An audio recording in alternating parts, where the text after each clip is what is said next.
If the memory of Jason still haunts you, you're not alone. Friday the 13th, Part 5, A New Beginning. What is going on, everybody?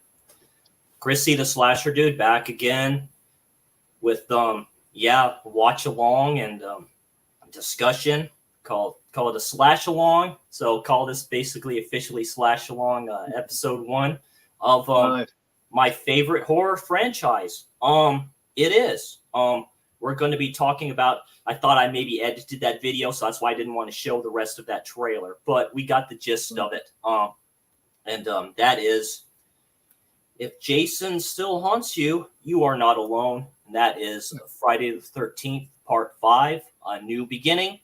A very underrated Friday the 13th film. It's in my all-time favorite franchise of the 80s.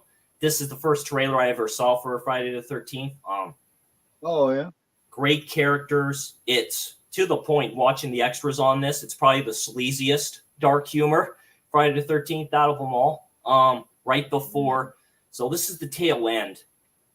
Really, you got the gritty stuff from 80 to 84, 85. You saw a little bit of a transition. Then you got some films here and there through the later 80s, but then you got the tropiness of the late 80s to mid 80s. You got the tropiness. Still a great all-time franchise. It's my all-time favorite franchise. Horror-wise, my all-time favorite slasher of all time. And I'm just glad to be joined by a fellow fan like myself, Keith over there. Tell us your experience about this one here, Part 5. Oh man, this was what you call the black sheep of the Friday the 13th family for many years. Of course, until they did Jason Goes to Hell at least. This one still, but about the last 10 or 15 years, it's been getting the credit it deserves. Yes, I put it kind of in the Halloween 3 category, and films like that, films that have been getting credit just over the last decade or two. I seen this one in the theater. As anybody that knows me knows, I seen the first 8 in the theater on the opening weekend. This was the last one that my mom took me to. My mom took me to the first Friday 13th in I believe it was June of 1980. Yeah, and she took me to see every one of them because after Halloween came out and hit HBO about 1979, I got hooked and I was a total Michael Myers dude.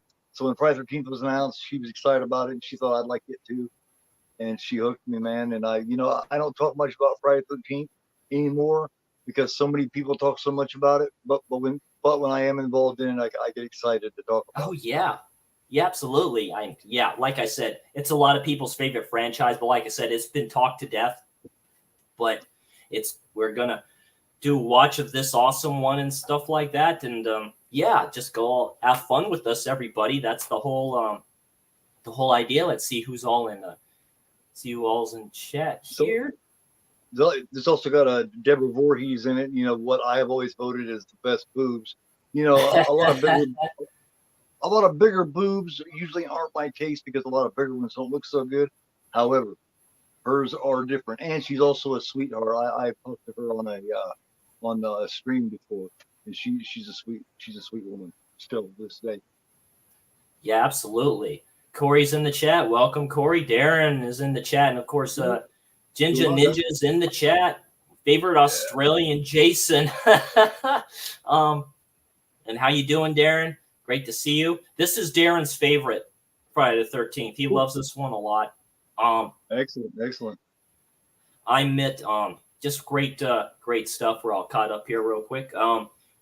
Quick story about this one. I remember seeing the trailer for this when I was out camping with my parents when I was a youngin', and they had a one of those TVs with the VHS player hooked, Right. kind of with it, and they recorded The Burning Bed when it was on television, with a Farrah Fawcett, and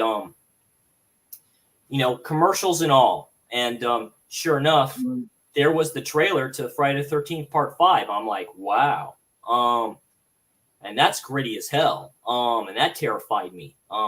My first Friday the 13th was Part 4. I saw that probably way too young. Of course, it was heavily edited. One of these days, we plan on doing more of these slash-alongs. Keith's had a good idea about that, so we'll be going through the OG 4, absolutely. And then with the OG Friday the 13th, it was a little bit after my father passed away in 1999. I still had HBO, my house. My mom was out having some good times with her friends, getting out there again. And I watched the uncut version on HBO, and I'm like, okay, I remember the Jason one, but I don't know how this started. It's like, so what's going on? You see Pamela Voorhees, my favorite mom, Betsy Palmer. I did a stream saying she was the greatest. Eric and I did a stream with a question mark saying the greatest mother in film history. Pretty close. Probably her best role. She dated James Dean for a second. She was a product for that time. She acted like the mom. We can go home now, dear. Just great stuff, Killer Mommy Killer, just all that stuff. Very a la Psycho a little bit. You can see where he kind of got that stuff. Hey, Brad, what's going on, my friend? Thanks for joining us, saying what's up. I appreciate that. The original OG is a different animal, man. It's a completely different animal than the rest of the series. Yes. It's got a lot of suspense. It's kind of got the Jello whodunit. You know what I mean? It's yes. The OG is special. That's one where Part 5 and a couple of others have grown in interest over the years. I think the original, a lot of people cut it short. And that irritates me to see that, because that original one is special in a lot of ways. So it sucks that they say it's slow and blah blah blah. No, it's great. Yeah, it's very good.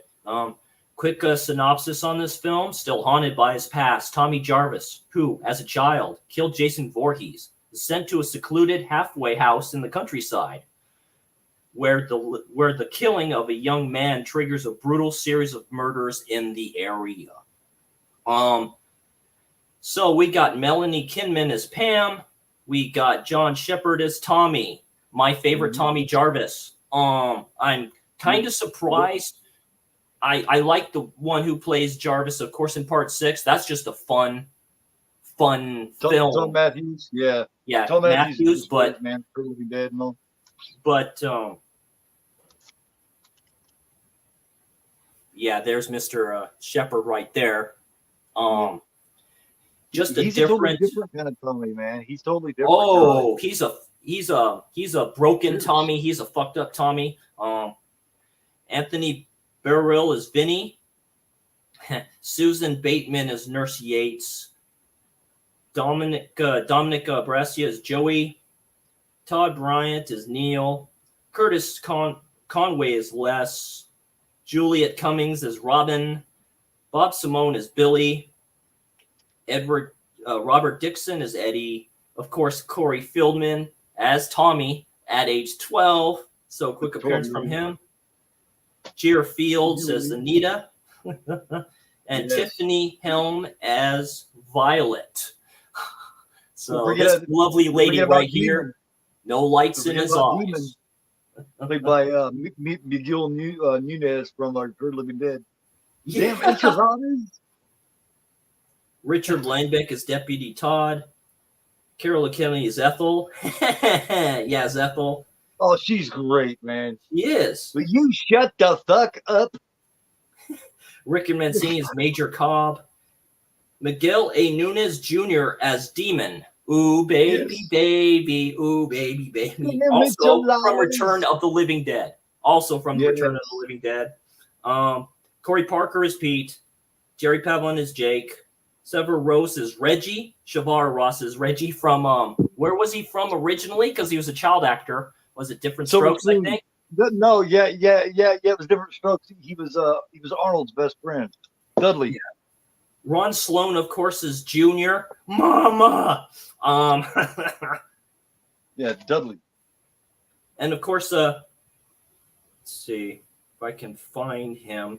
But basically, the dude that plays the killer and stuff like that is in here, and I misplaced him. But Well, Roy. Yeah, that's Yeah, Roy. yeah. but like I say, pretty good cast of people in here. Very Richard interesting Cleveland. cast of characters. It's a very like I say, very Deborah Voorhees, Tina. Yeah, yes, that's what I'm talking about. Yep. Gotta love it. Dick Sweetheart, Whelan is too. Roy. So Dick Whelan is Roy. This is also directed by Danny Steinman, who also did The Unseen. I did not know that. Darren corrected me on that, so he also did that. Like I say, this disc has great extras on here where they talk to him. Great shit. Love it. Frank Mancuso Jr. and Steinman did not get along. Mancuso actually referred to him as a pervert, and he said this is more of a sex movie. It's more of like a Cinemax After Dark sex movie than it is a slash. They did not get along. No. Sexploitation a little bit Yeah. and gritty, dark humor type of a one. And that's They actually basically chopped it up quite a bit. Yeah. Just to show my fandom real quick here, I'll go through this real quick and then we'll start this bitch up of Friday the 13th. So this is the first set I ever got, and this is from Crystal Lake to Manhattan. Nice I got one. this one at Target. There is another version of this that I did not pounce on a long time ago. Best Buy had one, with the mask in the water and all that funky cover. Nice. Great shit. With that, I've had this one for a little bit, but I'm not going to open it. This is the Steelbook collection. Basically, it's just a copy of the Paramount one, but this one comes with cards and shit like that in there. I'm not opening this up, so it's cool to have that. Of course, the 4K that nobody seems to like because it's too dark. I think it adds to the atmosphere of it. Specifically, the opening to it. Of course, this bad boy right here, which is the Steelbook version of the 4K, and I just got this for the sexy slip to begin with. So why not? Kind of has a la Texas Chainsaw Massacre to it. So, love the eyeball and stuff like that. And good shit. I'm With that. gonna get that one. That one's pretty cool actually. I don't have it yet. Of course, with the Steelbooks, when they release them in order, they've only released the 4, but that's okay. So we got Steelbook for Friday the 13th Blu-ray, Steelbook for Part 2 Blu-ray, the Steelbook for Part 3, and of course, my favorite Friday the 13th, the final chapter on Blu-ray, Steelbook, and stuff like that. And that's one of the most iconic posters of all time. So that's basically my collection of what I have. And of course, the Scream Factory big box that's over there. Of course, I was going to get that. So. All right, here. Well, hell, I might as well do mine. I have this collection. Is that the lenticular one? No, this is what I just ended up getting like really Yeah. cheap years ago. Oh, yeah. Of course, the 4K of the OG. Oh, yeah. This is the remake. This is I need to upgrade this version. I have that one. Crystal Lake Memories. Oh, yeah. That's one I don't have. Now here is Lenticular Price Repeat Part 3 3D. Oh, nice. Yeah. Deluxe edition. That's sick. Yeah. Old the original DVD from Paramount DVD of Part 2. Oh, yeah. Those are out. Hold on a second. I also here's the uncut Part 1. Check this out. This is a media book of Price Repeat Part 2, and it's got the Sake. It's a soft media book. That's fucking nice. Yeah. Steelbook Part 1, Steelbook Part 2, Steelbook Part 3. I still need to catch up on that. No, Part 1. There's 3, 2, and 1. Yep. Oh, yeah. Now, here is, of course, the Screen Factory set, which I'm watching tonight, and I also got this. Now, this I got when they announced the Screen Factory set. People, for about 2 or 3 days, people put up these for sale. This was still brand new, basically. I got this for $60. Damn. It's Still got the it's J got card. Still got the J card. For $60, I got this brand new, and it is full and it is complete. Yeah, it's very nice. Remember, I like the same set tins. people. I like the remember tins that's a the same lot. set? people were trying to sell that for like $500 at one time. And Yeah. I also have the VHSs of 1 through 4. So I've been very fucking tempted because I've been going through eBay and looking at VHS tapes of Friday the 13th. I've been very fucking tempted, but I'm not going to do it. I'm like, I have no place to put them, but just say hi to the people in there. Sean from Cinephile Sanity is in here. What's up, Sean? So glad you can make it. Yeah, all that. yes. I agree with Anthony. Paramount needs to finish that Steelbook line they were doing. I don't know if that'll happen because I don't know. It's something. The original 4 is fine. Since they've gotten all that shit done within court, I would like for them to release the rest of the Paramount tapes in Steelbook form on Blu-ray. I would like that a lot. Specifically, this one that we're going to watch, Part 5. But that box set is worth it at the time. Of course, that was my box set of the year. I think this was Scream Factory's last great release. To get every one of these in that set, every one. We're talking Jason Goes to Hell. We're talking Freddy versus Jason. We're talking about Jason X, for Pete God's sake. And the remake, which is quite good. It's probably the best one of the best horror remakes ever done. It's just I'm just glad to have films like this. And it's all good. Okay, I got the disc in my player. I don't know where else you can find this on streaming unless you have Paramount Plus. That'd be the only place I could think of you could probably stream this at. But Probably Look Movie would be a good place to find it too. They usually stream all of them. So you can go to Look Movie as well. yeah, Here, I can try to type it up real quick. It won't take me a little minute here. yeah, no problem. Sean could probably get to it a little quicker than me. Oh, by the way, we had to postpone the possession stream from last night. My internet was screwing up. But hopefully, it looks like right now that Sean, I, and JT will be getting together probably tomorrow night, I do believe what we said, to do possession from 1981. So, Yeah, Jamie Hart's in here. Hey, Jamie, thanks for coming and by and saying hi. They're beautiful. Yeah, Jamie Hart, check out her channel. She does great discussions, great content there. Saw this movie in the theater when it came out. Snuck in with my babysitter. I was 11. Most fun I ever had seeing a movie. Rowdy crowd, lots of screaming, and went to a haunted house after. Damn. Hey, Blissful, thanks for dropping in. Stay high. Just doing a slash along, aka watch along of Friday the 13th Part 5, A New Beginning. Very underrated in the franchise. It needs definitely some love, and we're going to give it some love. Different for its time. I remember first time seeing it when we start this bad boy, all about the opening. They've done that before. You see the thing explode, and then you see the mask turn like it's going on the face, and it's like almost like a passing of the torch. got it. Excellent. All right, man. I'm going to copy this and then put this on the thing here. Here we go. Paste. Just in case anybody doesn't have it, there you go. There's the link. Did you know Kane Hodder was in a film called Project Metal Beast in the UK and Project Metal Beast DNA Overlord in the US in 1995? And he plays Metal Beast. I did not. Only thing I know the other stuff he's done, of course, is Hatchet, and which I've not seen Hatchet. And really? Well, I love Hatchet, especially the first. The first one's my favorite. The second one's good too, man. I heard the second one's kind of a different take on it. And then, of course, Killer Goats, which I have that released, but I haven't opened up that piece of shit. I mean, that Blu-ray yet. And I haven't gone in that. All right, so we're going to get this started here. So we're going to do a little countdown here and get this bad boy started. So if everyone's ready to go, we'll be ready to go in 5, 4, 3, 2, 1.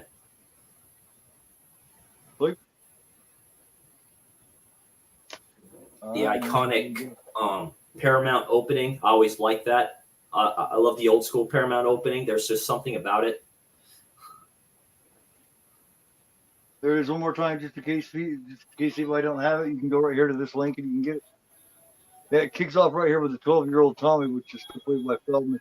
Feldman, at the time, his representation had told him not to do it anymore.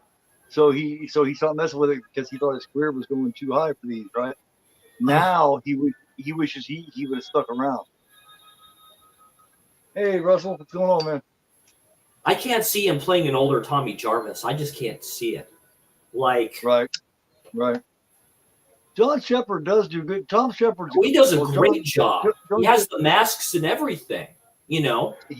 He's a completely different take on the Tommy, man. He's the really fucked up, mixed up version. Yeah, he's With the broken fighting Tommy. He's the broken Tommy. He's just really, you know, Fucking knows how to going up fight, to the too. grave. Just go. This is in the raincoat, in the rain, just pouring down rain. Just in this. This is foreshadowing the part 6 too, which is kind of funny. Because I didn't know when they did this that they're going to even do a part 6. Yeah, the nice little grave of and that's a piece of wood too. It's just a piece of wood that says Jason Voorhees on it. It looks like. Well, at the time, we weren't even expecting a part 5 because part 4 was supposed to be the last one. But Yeah, the final chapter. Yeah. Back then, you didn't know because it hadn't been done as much. We didn't know they were going to come back again. Back in 1984, when they did part 4 and they said final chapter, we figured it probably was. Yeah. These days, we wouldn't believe it, but back then we did. Yeah, right. So when 5 came out, just the very next year, you know, they give us the I final thought chapter. that when I the saw very part next 4, year. and I'm like going, what, they have a part 5 and then new beginning? And that's before I knew anything about the characters. Because that's the only reason Tom Savini did part 4 is because they said that was going to be the last one. They were ending Jason. And this one has good practical gore in it as well. The kills are fucking excellent in this film. Yeah. Actually, this one has the most. This held the record of Friday the 13th, the most kills For a body count? of any of them for a while. Until X, I do believe. You see these punks just digging up the grave for no apparent reason. This is where you see his face is full of maggots and shit like that. It looks really good. Yeah, I've got both of the NECA Jason figures for this. The warmed up Jason. I do too. Yeah. And the Lloyd figures. Yeah. I have the one where it's like Jason, but it comes with the masks and stuff like that, like the one from like the poster art, you know. Yep. Yeah, I got both here on my side. Got them hanging on the wall in the packages. I used to have a display of Friday the 13th behind me, but I've changed up my shit a little bit. Here's this profile. Oh hell yeah, that looks so nice. Yeah. That's the they're all Roy. just looking at the grave. They're like looking at each other. And That's right. They don't show it here. They showed it in part 6. Yeah, you see the maggots coming out of the mask. That's so good. They kept the mask on and shit. That's so fucking good. There you go. Yeah, boom. There's one. Even Two, goes with the right in the neck. Yeah, what is that? It almost looks like a big ice pick or something like that. And he takes it and he like puts it in his neck and shit. Yeah. So iconic. Pretty shallow grave, man. Oh, pretty shallow grave. He's like terrified. He's just sitting there, dude. Fuck. Hold on a minute. Let me go. Now, in one of the edited versions of this, it doesn't show him pull the machete out of his stomach. Yeah, there's a TV version of this. Yep. That was put on network television. How trippy is that? I'm surprised they didn't put this on here because I know it does exist. Surprised they didn't put it on the disc. That'd be interesting, you know. Right. TV horror, you know. Goes right up there. He says, "I see you." This one's quite a departure, actually, from First 4 as well. This one's got its own unique little things to it. It's got a completely different kind of. This one actually has a storyline. It's not just a slasher. You've got a good reason for why it's a good revenge thriller, kind of like part 1 is. It's like with The Unseen. You know, the director had a good storytelling aspect to his films. Yeah, he wakes up and he has the glasses, the almost same type of glasses. He's like, holy shit. Yeah, it makes you wonder why they didn't stick with this Tommy. I'm not sure exactly what happened, but Tom Matthews ended up being him next. And I think the bottom line of it is without glasses. Tom Matthews at the time had a success with Return of the Living Dead, So I think that's why they replaced him and stuck Tom in there, is because he was hot at the time. Yeah, he was. That makes sense to me,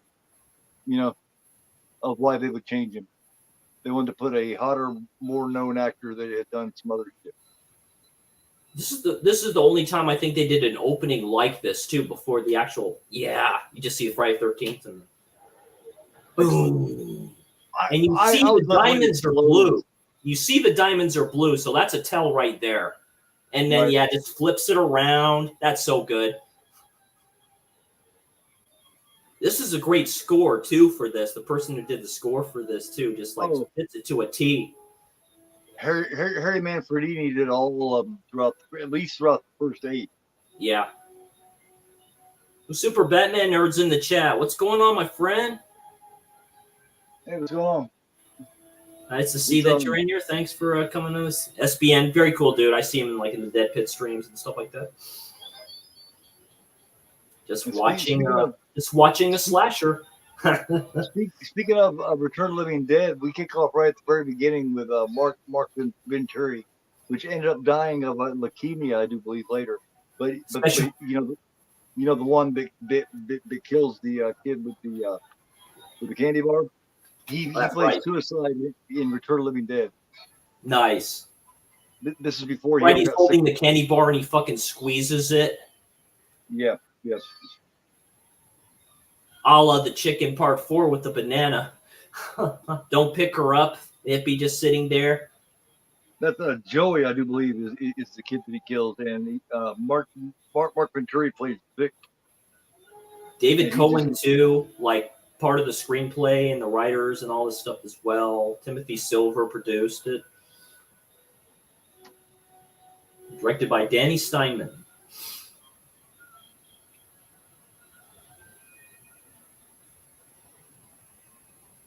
Yeah. If that's how you feel, Vic, you could just forget it.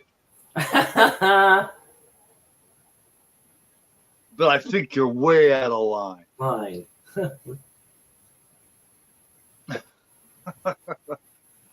He tells him, and Vic says, "Fuck it." Vic's fucking out of his mind. Yeah, that dude was about 6'4", 6'5". He was a good-looking young guy, and he was talented. And after doing suicide and Return of the Living Dead, and then doing this one, it's just sad how he got sick and ended up dying. All the kids here are looking at him. The one asshole like that's on the bulldozer and stuff like that happens to be doing stuff there, which will be used later on in the film. Rest in peace, Mark Venturi. Yeah. Yeah. Talented young guy, man. And it's just sad. I remember watching in Crystal Lake Memories, which is a great documentary that goes through the entire series. It talks about all that stuff. Yeah, Tommy. Hello, time to go. Come on now. Ethel is great. Will you shut the fuck up? Yeah. She's a mean ass bitch. Yeah, Mom, tell him. Junior. Yeah, that crazy Ethel is what makes this one like work. And the hot blonde is like, "Hi, Tommy. Like, why don't you come out of here?" I'm like, "Absolutely, ma'am. I'll be more than happy to come out the band." Oh yeah. She had lots of trouble with Steinman too. Steinman gave her a rough time, I guess. He harassed her. That's why Mancuso said that Steinman was basically the perv. He's like going, "All right, see you later," with the tongue all hanging out. Yeah, this guy, yeah. It's like exploitation a bit. Gotta love it. Yeah.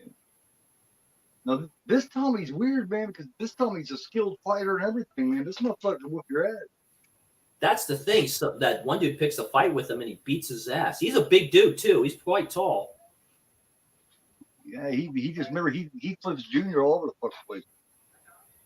Oh, that's right. The other dude that like runs the place. Yeah. Help destroy a family tradition. That's very interesting. Help destroy a family. Yeah. Basically saying stop all the abuse and shit. Basically, is what that's saying. I think. Yeah. Something like that. Yeah, well, she's great.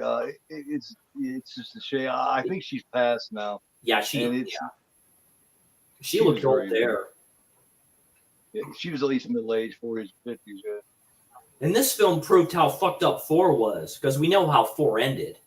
You know, we know how 4 ended, and he'll harken back to that and shit like that. You just hear it. It's like He's just traumatized because if he hadn't done that, Jason was gonna kill his sister. Period. don't come near me, Sheriff. I got a bomb on me. That's right.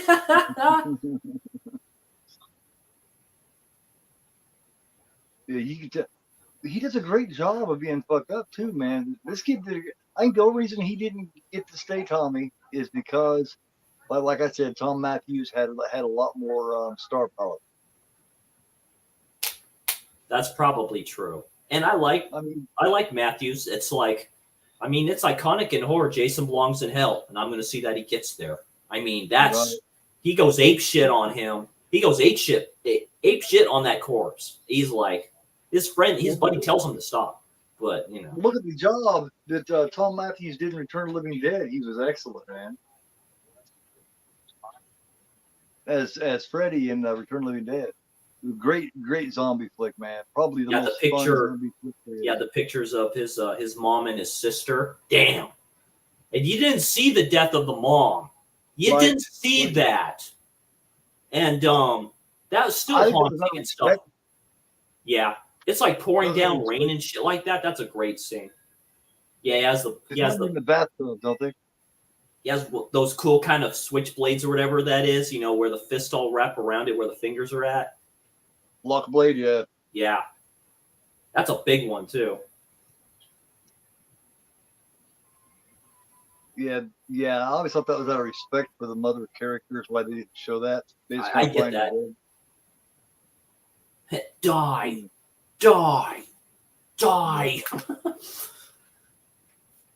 Young Corey Feldman.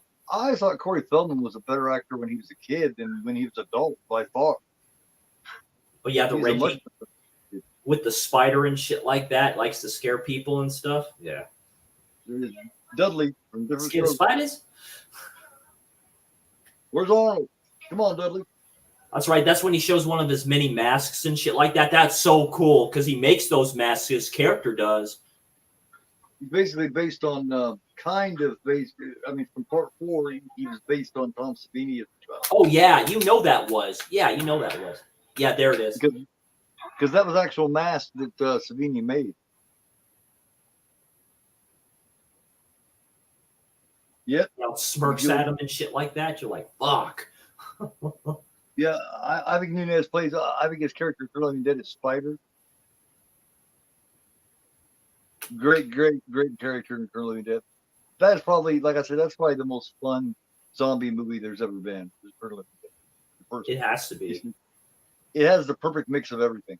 Those are probably actual Tom Savini masks when you think about it, or maybe copies of them, you know? Right. Unless he'd be like, you know what, maybe I'll just sue your ass or something if you use it. The ones in part 4 were definitely his. Yeah. Solid. Yeah. Solid. Well, they never seen nobody like Tommy, man. This motherfucker's, he's showing the talent he has. He's the final boy, right? That's what he is. He's the final boy. Yeah. He's the original final boy. Yeah. Because part 2, Freddy's Revenge, didn't come out until I think around this time, 86. You have to correct me on that. I forget. Yeah, I think it was about 86. Oh yeah, The Cook. Yeah.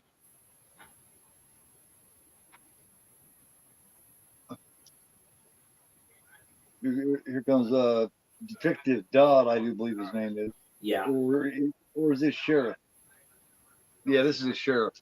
Marco. The neighbors aren't too happy with what you're all doing over here. Marco St. John. Yeah.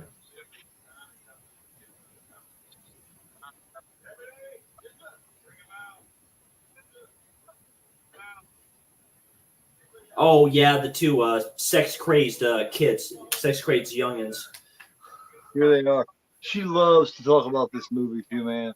She's really a lot of fun. She is a nice older lady too, man. Still attractive as hell, man. They're screwing their heads off, Matt. She does a lot of streams, man. She does a lot of interviews, and she'll do them for free and shit too, man. Oh, here comes Ethel and Junior. Yeah, you shut the fuck up. You be quiet over there. I'm gonna do talking. You keep quiet. Oh shit. Horse shit.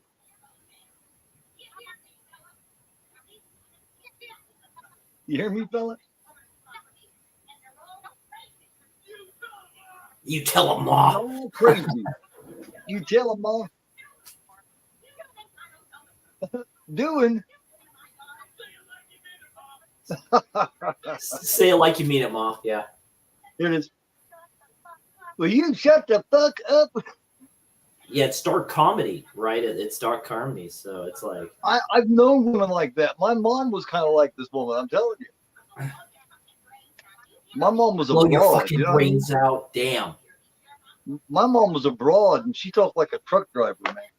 Yeah, don't go near me, Sheriff. I got a bomb on me. He tries to touch her. She'd be like, fuck you. Don't you touch me.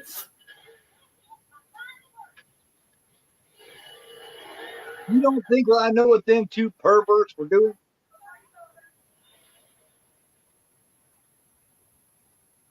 Yeah, she's a broad. I'm telling you, my mom was small and real mouthy like that. It reminds me a lot. Of course, mom didn't run around dirty, but the attitude was the same. Yeah. I'm telling you, I was raised listening to a woman say fucking shit all the time like that, man. Mom, that was, just how she was. Yeah, this is when he's talking to him about, I heard you guys got Tommy Jarvis over here. Yeah, he's kind of famous. He's like going, how has he been? I'm like, he's okay. We'll get to him. We'll help him out and shit like that. Like, okay.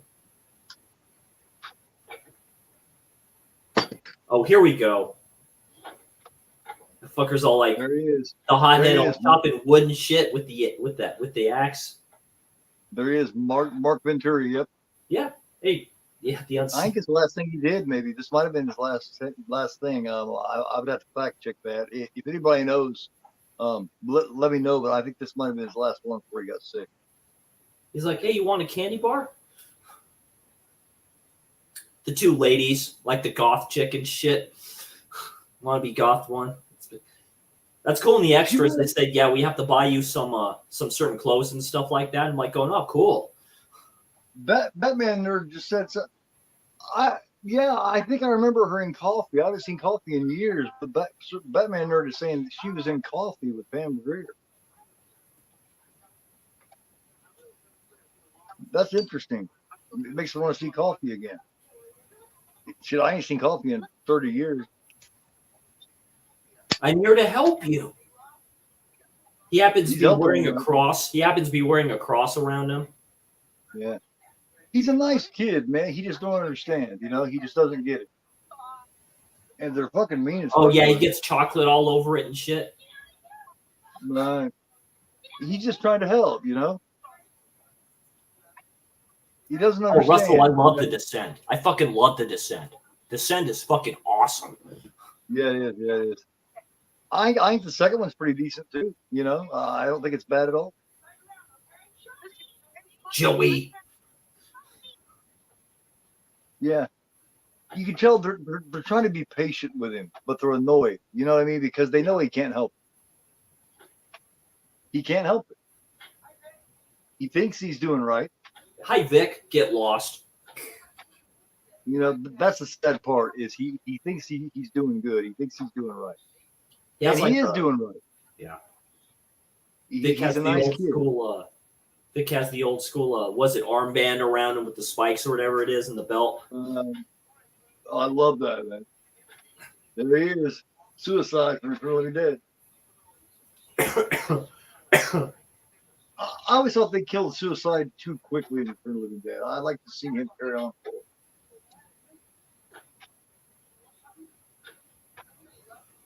I really love it here.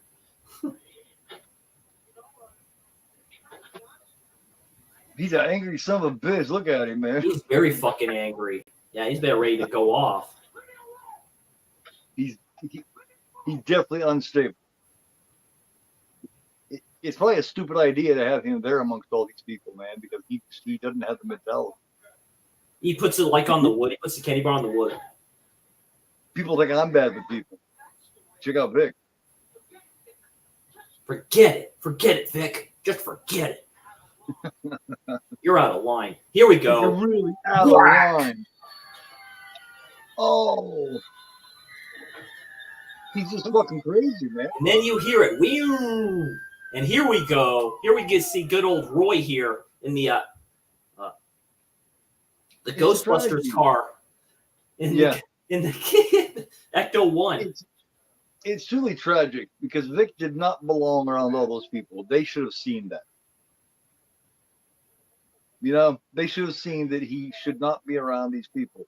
It was obvious that he was way too out of. Look at all that, all the blood on the sheet and shit like that. That's their fault. That's their fault. They shouldn't have had him out there with a fucking axe with that mentality. Yeah. That's just bad leadership, man. That gives. They obviously don't have control over their shit. Hey, Gizmo, thanks for coming in and saying hi. Appreciate that. There is kind of only one, but we love them all for what they are. So technically, this one is Friday the 13th, but not in that universe. There he is. What do we got here? There he is. He's a big dude to begin with. Richard Weiland, yeah. Oh, yeah, that's when he realizes. That's when he realizes it's him. Yeah. You don't really think about it until the end when it shows him, and then you think back and you're like, yeah. He's like, you think he's just reacting because it's a gruesome sight. Come on, Roy. Yeah, get your hands dirty. He's all like looking at the kids all scared and shit. Goes, pussies. He's all with the bubble gum and shit. You see his eyes? If you think about it, it kind of gives it away, man, because, you know, but you don't think about it till the end, you know? Yeah, he, like, because he kept it, yeah, and then you see it in his eyes. He's like, yeah, because I like that the way it fades out. That's the only time you see that in the Friday the 13th. It fades out, right? It fades out. So I'm like, I love that shit. Now, this was shot this here with the greasers and shit. Let me see. Great kills in this, dude, with the, was it the flare? I think it is, or something like that. Fucking. Yeah. This was shot in Franklin Canyon on Franklin Canyon Drive in Beverly Hills. Oh, hell yeah. The trailer park scene is also filmed here. Yeah, Vic, the only asshole to survive in Friday the 13th movie. Very true. I believe that's correct. Talk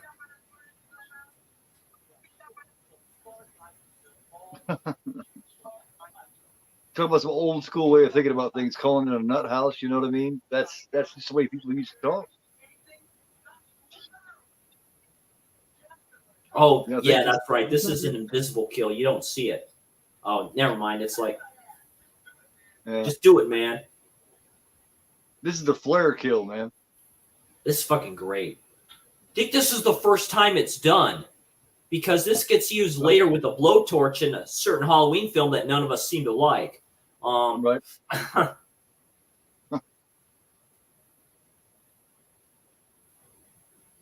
Man. That's right. He goes, takes the piss out there. Yeah, greasers with the flipping hats on and shit like that, like the police officer hats. Yeah. Yeah, this is up top of Franklin Canyon.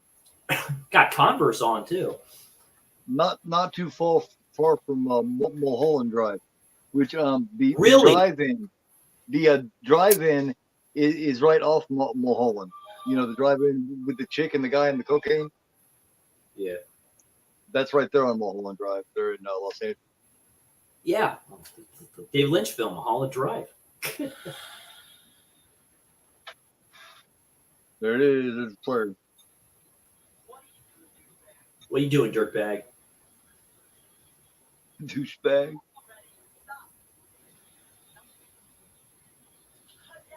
Yes. two, 3, and 4 does take place right there in the same group of 4 or 5 days. Yep. Oh, right in the mouth. That's so good. Oh. That was extended beyond what it usually is too. The original view of that wasn't that long either. Oh yeah, Lita Especially Ford. on- Yeah, she's part of the Runaways. Especially on TV. 2, 3, and 4 Right, takes place during the 10, same weekend. Oh, really? It does. Yes, within the same about 4 or 5 days. 2, 3, and 4 does. Yeah. Oh, that's right. He's like in the back seat. He like slits his throat, and then he just lands like on the horn. Beep. Yep. You doing there, Vinny? He just keeps doing that, man. That's not gonna do any good just to sit there and constantly crank on that motherfucker like that. You take a chance of fucking flooding it and everything else doing that. This one has a fake Jason. This one, man. This one, Russell, part 5, A New Beginning. This is the fake Jason one, yep. And this one, if you hadn't seen it before, it makes you think who's doing it. Right. It makes you think, like you say, the whole giallo element of it, like who done it, right? Who's doing it? Is it Tommy? Like through dreams and shit? Because they don't actually show him throughout most of the movie. It's just his hands and shit, just like Jello, yep. Right, he's all hearing it in his head, like when he's saying die. And she's like, Tommy! The sister's like, Tommy! Yeah, because she sees he's fucking losing it, man. He's dead already, dude, okay? He's dead. That's when he sees the vision of him, too, in the back. Right, he's all taking his pills and shit.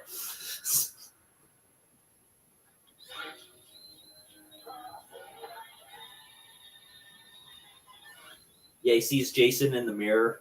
And he's like, damn it, the pills aren't working.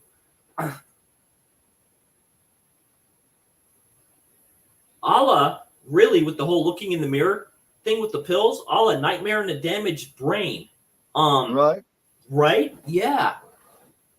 I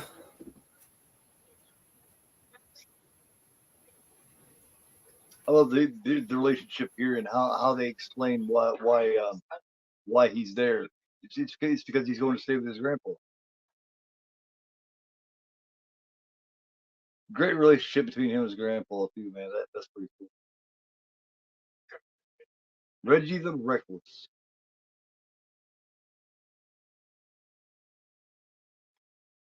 I'm not sure if I'm gonna have my grandson here at this place, especially with fuckers like Vic running around. But hey, you know, they weren't expecting that, which is the saddest part because I mean you could tell Vic was unhinged.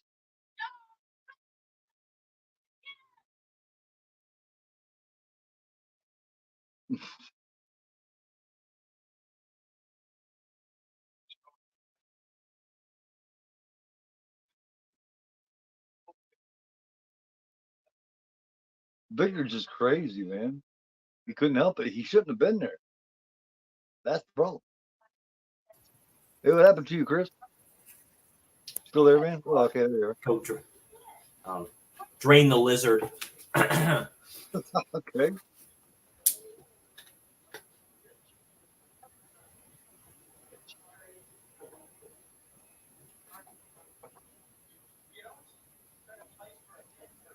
You don't set a place for a dead person. Like he kind of just stutters a little bit. Yeah, they're awkward. They're mixed up. They have a lot of issues, man. I say you got to be careful. You got to be careful who you put together in this type of situation. I mean, the whole idea is a nice idea, but you got to be careful, man. I said Vic shouldn't have been there. There's a couple that probably shouldn't be there. Tommy probably shouldn't. Tommy has propensity to no. too. Technically, Tommy, his character belongs in a loony bin. I mean, yeah. Tommy's not too far off in this one. He has propensity to be very violent, which we see right here in this scene. You away by having Roy stare into the abyss. Yeah, but you don't notice it when you first when I first seen this at the theater, Batman. I didn't think about that at the time. You don't think about it until at the end. Then you're like, oh yeah.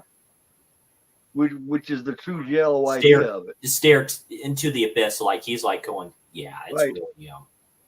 But you don't think about it till the end. Just like a giallo, when a giallo ends, you're like, oh yeah, man, I should have seen that coming. But there's always somebody that you know that you've seen. But done correctly, you don't guess who the killer is. Relax, Chief. See? Dude, that's a wrestling move, dude. He just flipped him on the table. He's a skilled fighter in this, Tommy is. Tommy knows what he's doing, man. He knows how to fight. Someone's taught him how to fight. Well, after you go against a serial killer in a mask and you actually You outsmart know. him. You outsmart him is crazy. But you know what I mean? With Tommy, you don't know how to fight like that. Like you see it with Junior too when he's whooping on him. You could tell he's been trained. You don't just know that shit without being taught it. You can tell he knows what he's doing. He's not just street fighting.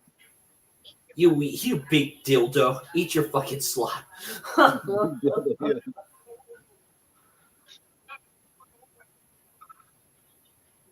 She just irritated old woman, man. She just Oh yeah, someone's in the chicken coop or whatever. see look at this fucking shotgun, man. You stick a shotgun in this woman's hands, holy shit. Oh, was it the worker or whatever, the person that's working at her place or something like that? This guy is like cannon fodder, basically. He's coming there looking for food and he's looking to work for food. That's the whole thing. He's going around seeing if anybody needs help because he's hungry and he don't have a job. See? Yes, ma'am. He says, yeah, you can. You have to stay in the coop or something like that and shit. Yeah, but he's a red herring. You know what I mean? They kind of stick him in as that red herring.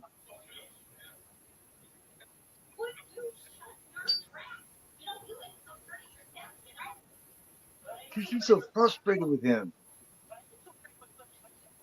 How do you say that to your son? You ain't so pretty yourself, you know. How do you talk to your kid like that? I mean, really, man. Yep, there's Roy again, picking up the bodies there.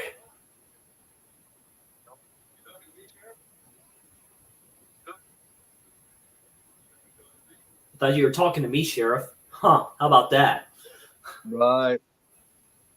There's little hints, but done correctly, like I said, you don't see it coming until the end. Just like a good giallo, they show you the killer, but you don't, they give you signs, but you don't realize it till the end when they're unveiled.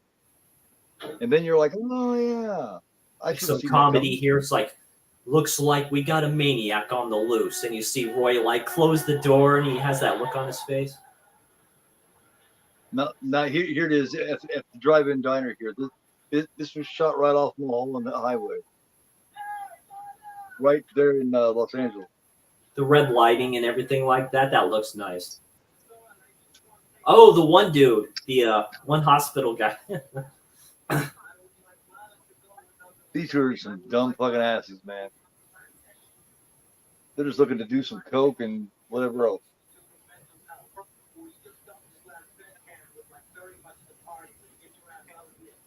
Yeah, I'd very much like the party. Would you get your ass out here? Yeah. You got Lana, played by Rebecca Wood. Hot damn. Pretty.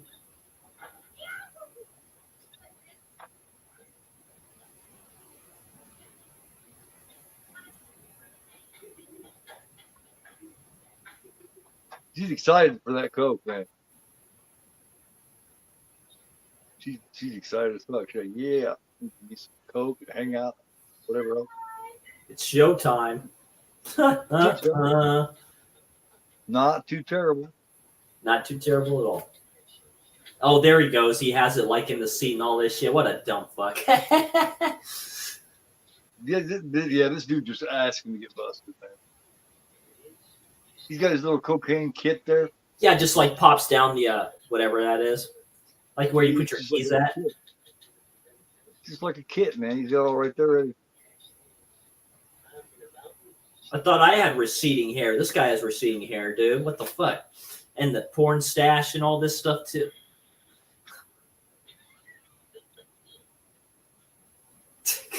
It's funny.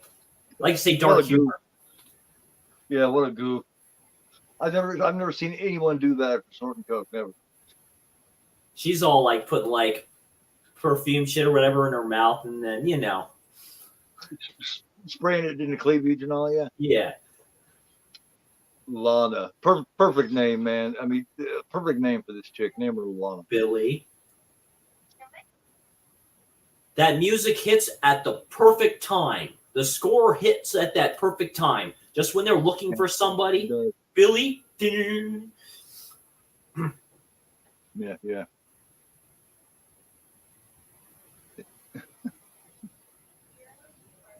Snow Fury's up here. Oh, yeah. Girl, you are so hot. Those pearls on. The cat fucking like face plants on the chair. Yeah, there's another toss of the kitty cat. Yeah. Yeah. You remember part 2 when they throw the cat in the window and you could tell? Yeah, I remember that. Oh shit! Right there, not like right there before Adrian King gets killed at the very beginning. Yeah. You tell they tossed that poor cat, man. It's like, damn, the cat tossing's going crazy. Part 2 has some of the best jump scares in movie fucking history for horror film. Part 2 is my ultimate favorite. There's the axe. Happens to be in the back, whack, in his bald spot. Yep.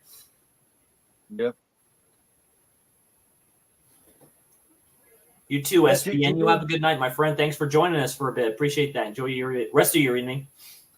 Yeah, take it easy, man. Snow flurries up the nose. Yeah. Billy? She just hops in, and the shit's like every fucking place. And, what car is that? What kind of car is that? That almost looks like a, I don't remember it when it whipped in, but from here it kind of looks like a Dodge Charger. There's like no blood or anything in the car, right? So there's like nothing she can tell. I know it's dark. Sister Christian is a great song. Oh, Night Ranger? Yeah. I like the way the red lighting from the sign seems to work there. It works really good. I like it in scenes like that. Very to bring it back, a la Argento. They seem to take off from that with the colors there and the lighting. There's the axe. She's like, oh, God. Billy.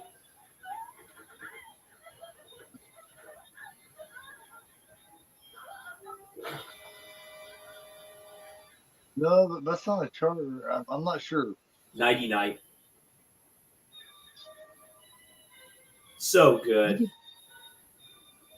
You can tell that that's a kill that they kind of settled for. You can tell he wanted to do something else, but they had to settle for the chop to the stomach. I would be like that. To guess the axe just still implanted there. I'm just going to keep it there. Man. It's true. This does have has a high body count here. It does. For a long time, it was the highest. Roy had the highest. All of them. Oh, here we go. They're good. Yeah. The two pretty couple. Oh, and he sees them there. I forgot about that. He sees them out there. And he's like, no, that can't be him. He like closes his eyes. Oh.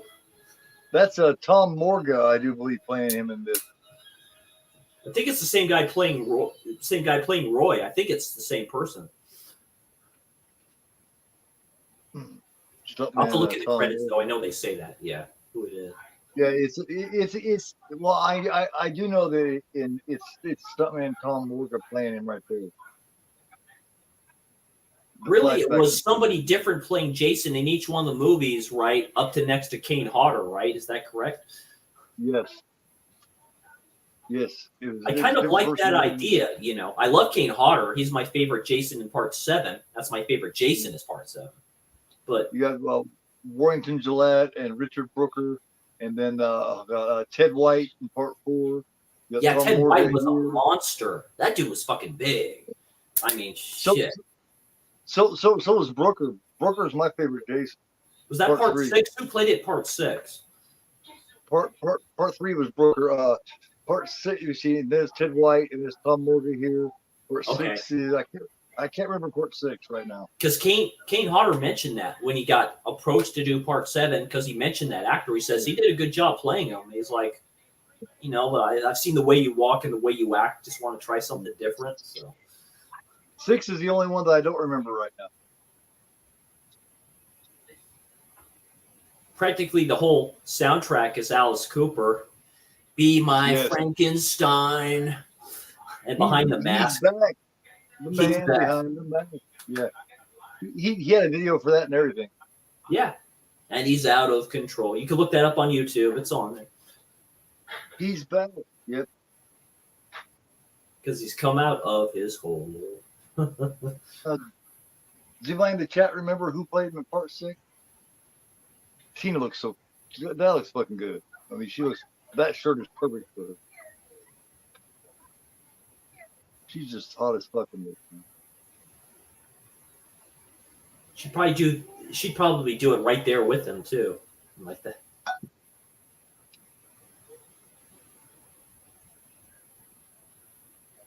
She happens to be blessed with a really pretty bigger set of boobs. A lot of times the bigger ones aren't all that pretty when you actually see them, but she's an exception. Hers are actually quite, yeah. I was actually surprised at how sweet of a person she is, man. She's really a nice woman. I mean, I can't say that enough. She brings the blanket. I actually wouldn't mind getting her in an interview. Yeah. Of my own, you know what I mean? Yeah. There's a few that I want, and I think she's one of them. Her, Nancy Allen, PJ Soul. Amy Steele would be a treat if you could get her. She's my favorite final girl, like, period. I love Amy Steele a lot. Same here. She has always been my favorite. Hell yeah. Yeah. Steele.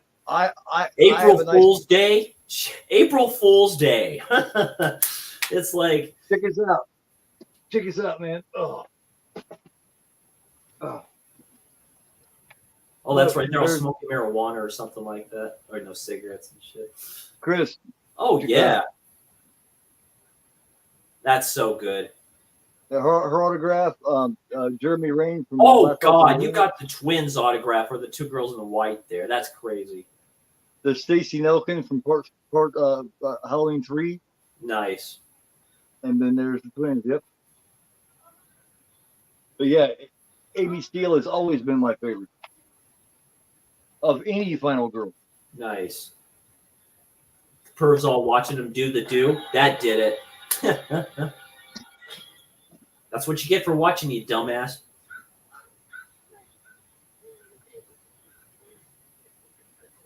Yeah, she's just. I'm gonna go wash up now. Damn. Didn't take you long. Of course, you can't blame it. Oh my God.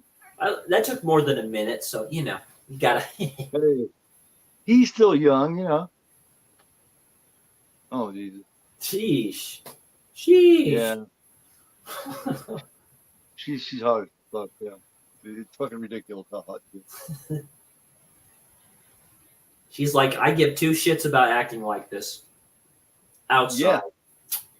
Yeah. She said she was pretty, you know.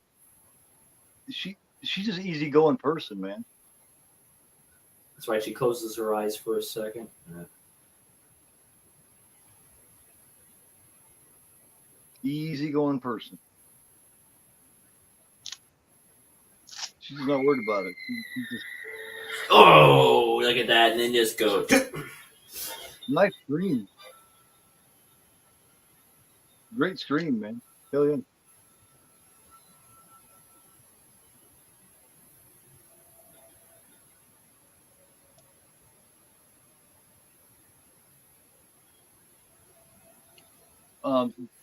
JT and I are we're about to, if everything goes right, we're about to interview Felissa Rose.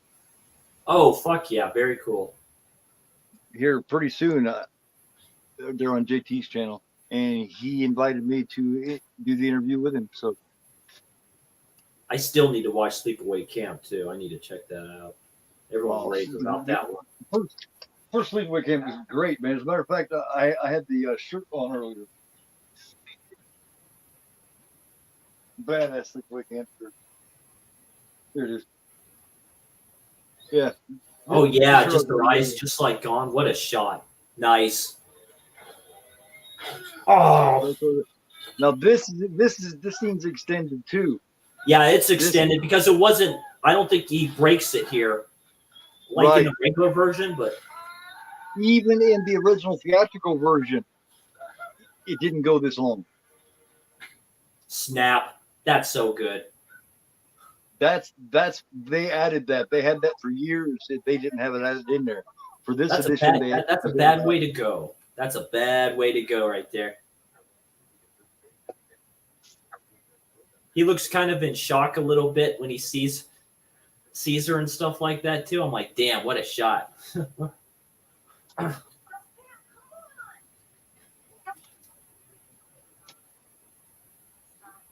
Yo, Pam, come on. Oh, well, take it easy, Darren. You too, Darren. Thanks for stopping by, saying hi. He lives on the other side of the pond, so it's very, very early morning over there. So thanks for stopping by, saying hi. Check out the slasher streams I'm doing with Darren. First episode went really well. I liked it a lot. Second we're going to be doing, second slasher stream we're going to be doing of the Psycho set, the Psycho box set. That's so the cool, 4 man. Psycho films, but yes, not the remake, but the original 4 Psycho films. And hell yeah, that's it. Box set of the year.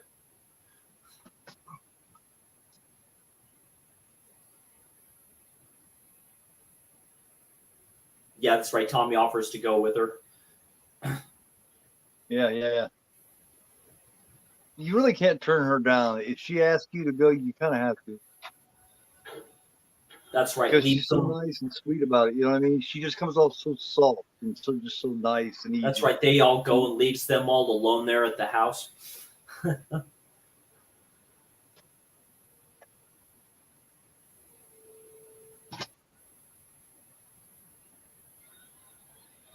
There's some You know what I kills mean? that you don't see. You don't see some actual kills. One of them, I think, being the uncle. Oh, the grandpa? Yeah. I wasn't even sure if he got killed or not. I couldn't remember. Trailer park with the sign and stuff like that too. This was shot just down from the same place that the greasers got killed. This is also on Franklin Canyon Drive in Beverly Hills. This is just down the road. Like the greasers got killed in one spot, they moved down the road, trailer park, and shot the other like a mile away or something. Yes, So Russell. He's in the UK. Yeah, that's where Darren's from. He's from the UK. He's by where the Moors are at, believe it or not. Cool. Yeah. Well, there's Demon. There he is, Miguel Nunez. Damn, Playing you look Demon. good. Demon. And just like a big brother, he's immediately trying to feed him and shit. You know what I mean? He's like, "Hey, you want some tacos?" Yeah. Oh no, he's wanting to give him an enchilada. It makes you wonder how many fucking enchiladas have these people ate. Means he has to go to the bathroom, the stall. Where'd you get that? There must be a place that's got some damn good enchiladas around there. That they must have bought several of them. Hi, little brother. What's happening? She's really pretty too. Really pretty. She kind of comes off like Janet Jackson at the time. She does. She does. I was thinking that same thing. She's got a Janet feel to her. Around 1985, that's the way Janet looked. Hey, what's going on, P. Rich? Thanks for joining us. Saying hi, Hatchet Boys. Heck yeah. Thanks for saying hi. Almost fell off my chair when I heard another Planet of the Apes sequel. Yeah. See how that one goes. I like the first three, man. The first three Planet of the Apes movies. I enjoyed them. It's like, no, you don't get a beer. So I think the fourth one would be good.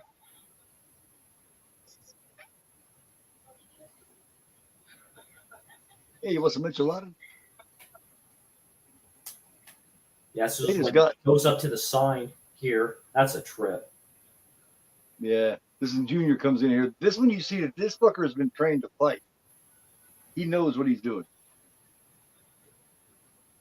See, just watch the moves and shit he does. You tell someone's taught him how. I'm not so sure it was a good idea to teach this fucker to skill this fucker in the art of fighting, but nonetheless.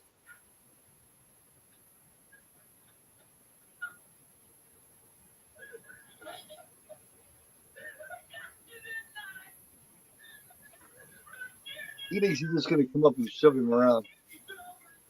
You dumb or something.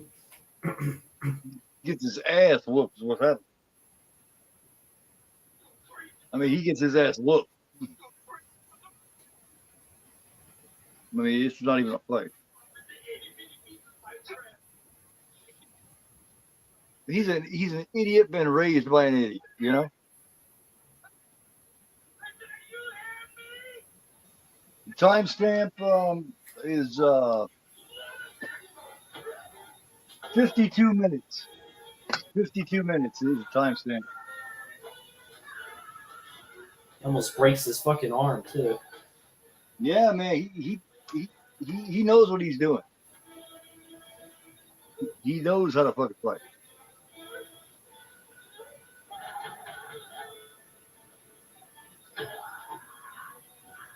See, look at him. He knows how to whoop your ass. You can see it in his technique, man. His technique shows you that he has been trained.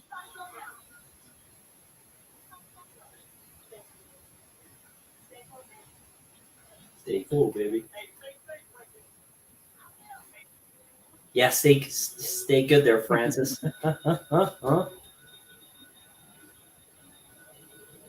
He said, "This is my girl. This is Pam. Hello, Pam."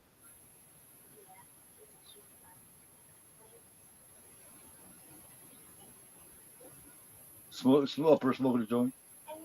Oh, I gotta go to the Makes bathroom.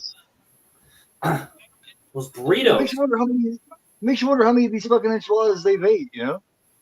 That when They you're must have had a lot smoking of the enchiladas. shit. That's when if you're smoking the shit, that's not a good idea either. Yes, it is, man. They're getting stoned and fucking taking out their stone munchies on enchiladas. He's like, oh, oh. This is one of the many people taking a shit always in these movies that never wipe their ass. Never. I've never ever seen them wipe their ass. They always just stand up and pull their pants up. Yeah, she's all shaking the stall. Ooh, baby. Ooh, baby. Hey, baby. Hey, baby. That's kind of fucked up. You're going to get it, bitch. You feel a lot better when you shit. It's even grosser that you don't wipe your ass when you stand up, dude. He just stands up, pulls his pants up. They all do, you know? Ooh, baby. Baby, ooh, baby.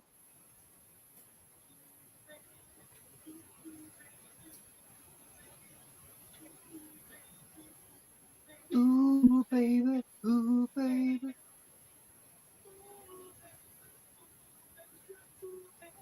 Ooh, baby.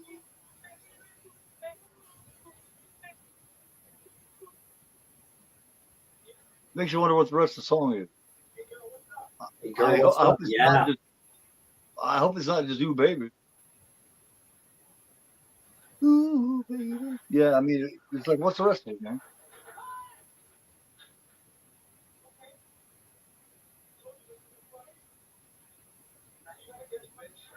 See? There he is, buckling up the pants. Didn't even wipe his ass after a big nasty shit. I mean, you could tell that he took the shit. Neck's all I mean, he pulsing and stuff like that after it gets slashed and stuff. That's pretty terrific. I mean, he took a very Ooh. self-reliant, huge enchilada shit, and then didn't even wipe that. That's one of those big spike crowbar things. My parents had one of those. Yes. Ah, Yes. Oh God. Oh, that's straight Fucking metal. It's leather thick pants. and it's fucking heavy. nice leather pants just got stabbed.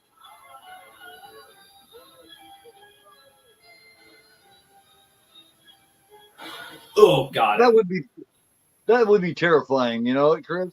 To be Yeah. in a house like that with somebody stabbing in there like that, that'd be scary as fuck, man. Because you don't know where it's going to come from next.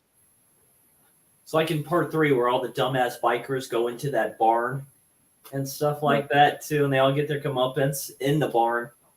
Yes. Yeah, with somebody stabbing in a place, like you don't know where it's going to stab next, so you just, you know what I mean? You just fucking target. Yeah, they mentioned that the 2 dudes are gone. And they get back there. So he's just gonna look for Janet.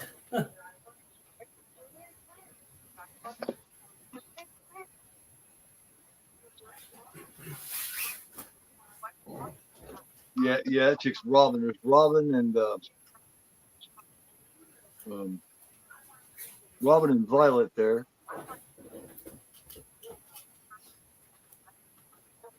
No problem. No. Somehow she's kept that sweater on this whole time. It looks just the same. That pink sweater just hanging there.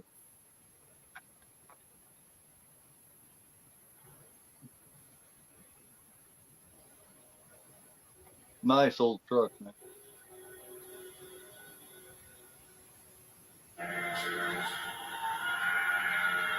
Yeah, there goes Junior. Wah! It's also Three Stooges of each Hercules. The Three Stooges they're classic comedy, man. They really are. My oldest brother was a huge Three Stooges fan. Passed away a couple of years ago.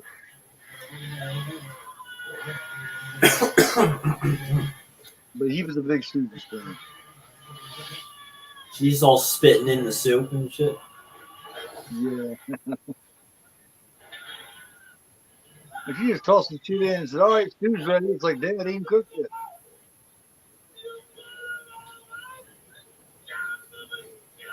Said Mo Howard from the Three Stooges had a cameo in a horror film. Hey, what horror film was it, Russell, that he was in? Whack. Nice beheading. With the cleaver. Yeah. What film was it that Mo Howard was in, Russell? I'll tell you, fuckwad.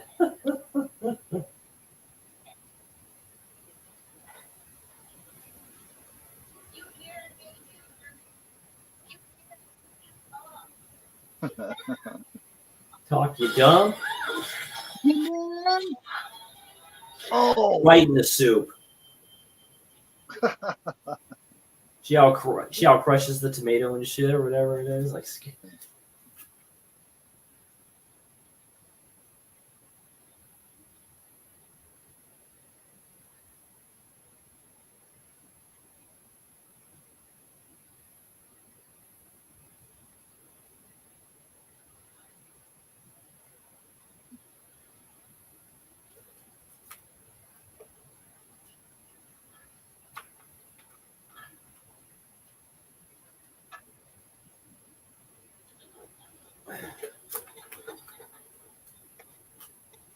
truck acts like it's out of gas.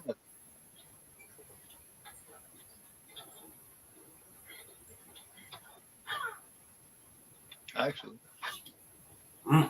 She looks good when she's pissed off. Oh yeah. Oh, she's just attractive, man. She didn't get a chance to really play the final girl that she could have been because her and Simon didn't get along. Simon kind of proved on her the whole time, I think. And he didn't like her because she kind of resisted him.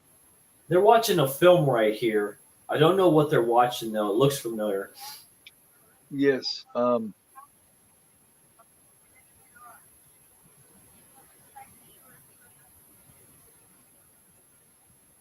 That's when he tries to make out with her. Robin, he's trying.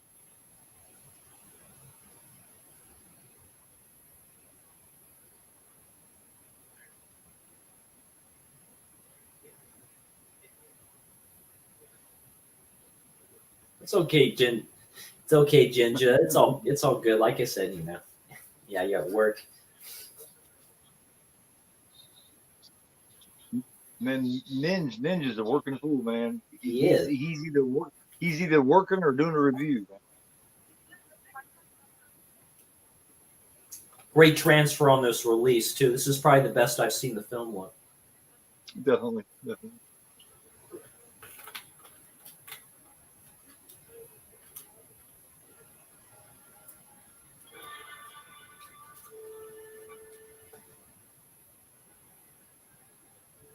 He likes her. Yeah, I mean, you guys see why. I mean, he's just so awkward about it. I like you. I like you too, Jake. A lot. Yeah. You do? A lot? Yeah. I definitely agree, P. Rich. Probably some of the best kills in the series. There's some good ones here. Yeah, it is. People shit on part 8, but part 8 has some fucking good ones, man. Like, my problem with Manhattan Part 8 is the ending. That's my problem with it. The dude that needs the glasses and he gets thrown into like that electrical thing in the boat, dude, and you see him get electrocuted. You see the hand just go, catches on fucking fire. I was like, damn.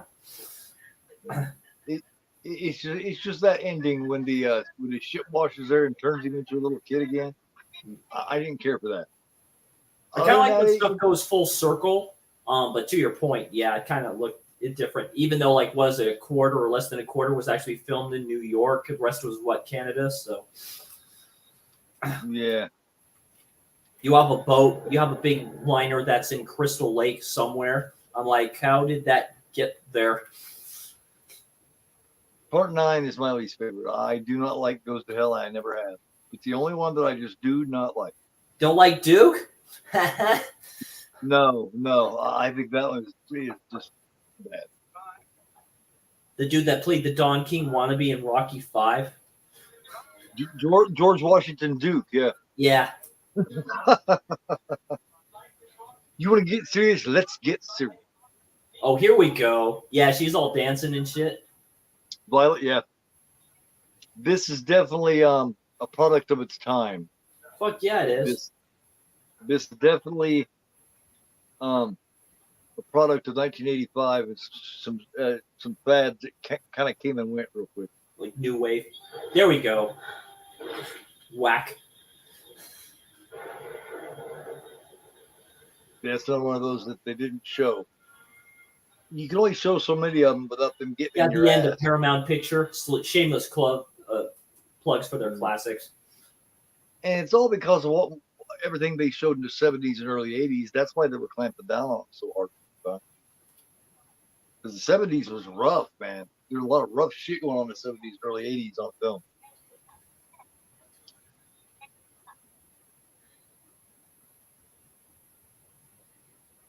You see, Russell says, Rocket will travel and the Three Stooges meet Snow White and the Three Stooges know it.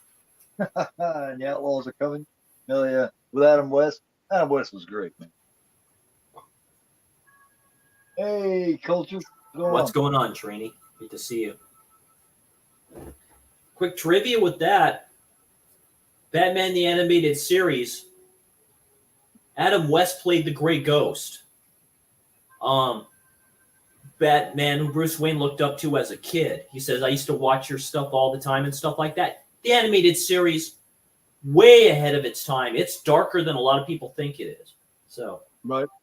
Well, she don't look too bad either. No. She don't give two shits either. You do get a lot of boobs in this. This is the last one, I think, where you get this. Right. And for Friday the 13th, because part 6, you don't get it. Yeah. It's seven. Seven has it with oh God, what's her name from Silent Night Deadly Night Part 2. I can't remember the name. She just goes into bed like that and stuff like that. She's just sitting there. Don't notice who's up there in the top bunk. Is there a dead buddy? Well, I'll tell you who it is. I do. Yeah, it's Part 7. The New Blood. You find the chick's name here, man. Is that the blonde or the bitch? No, the one that gets chopped in the head and thrown behind the TV. No.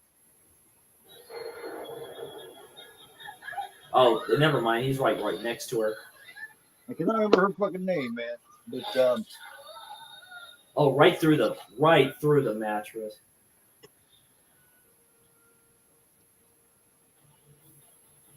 Oh, great song.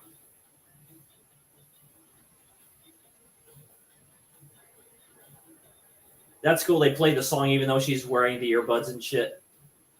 Or she just can't hear it, actually.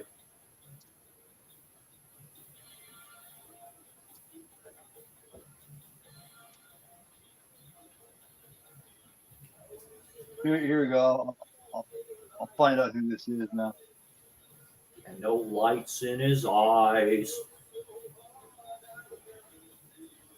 I forgot who sung this song. I know they do it during the credits.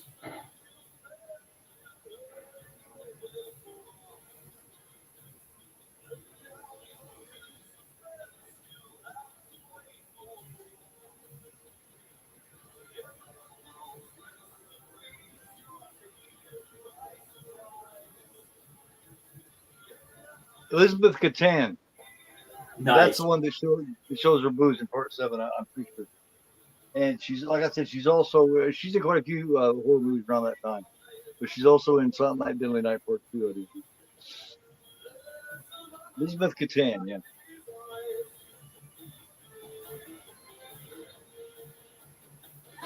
And no life in his eyes.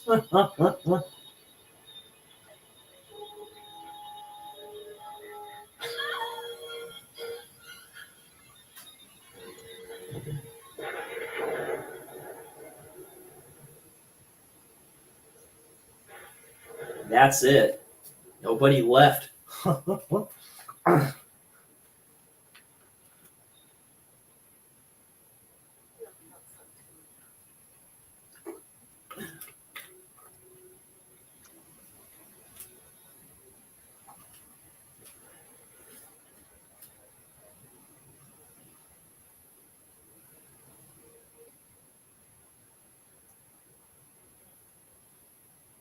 So Reggie goes up to thinks he's going to go to bed until he Yeah.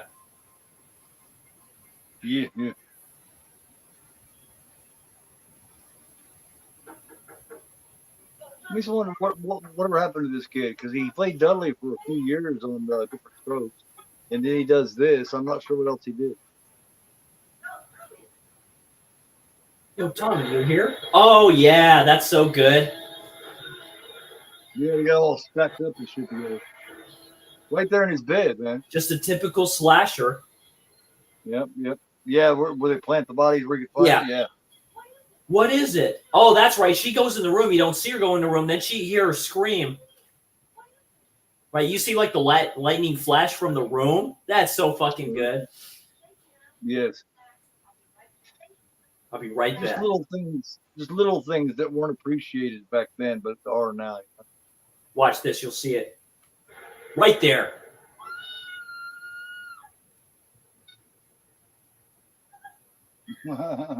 Me too, P. Rich. Part 4 is my favorite as well. Absolutely. Yeah.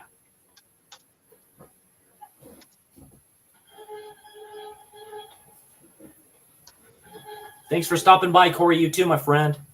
Pay attention to this channel. He's doing a few discussions with some good YouTube creators and stuff like that. Check that out.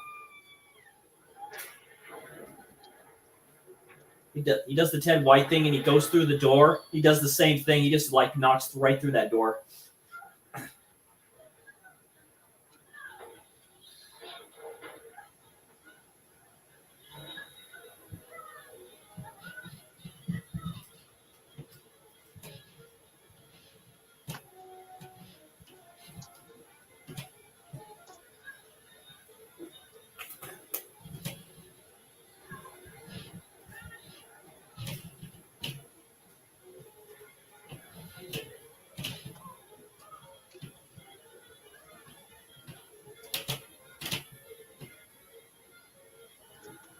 Hey, Cal.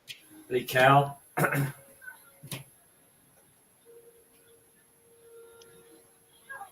Oh, they happened to see the ambulance car there. So they happened to see that. See, she's still got that fucking sweater draped on her, man. Even though she's totally wet, she's been running around, still got that sweater draped around her shoulders. And that's another kill that you don't see. So he killed his buddy in the car.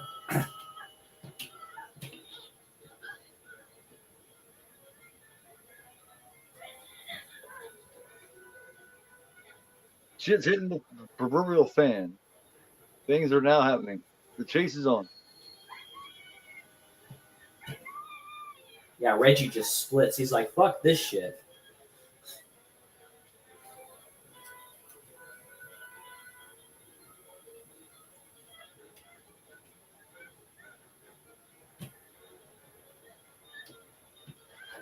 My I got the subtitles on, and right there it said about Pam. It said whimpering. It said she was whimpering, and now for Reggie it says grunting.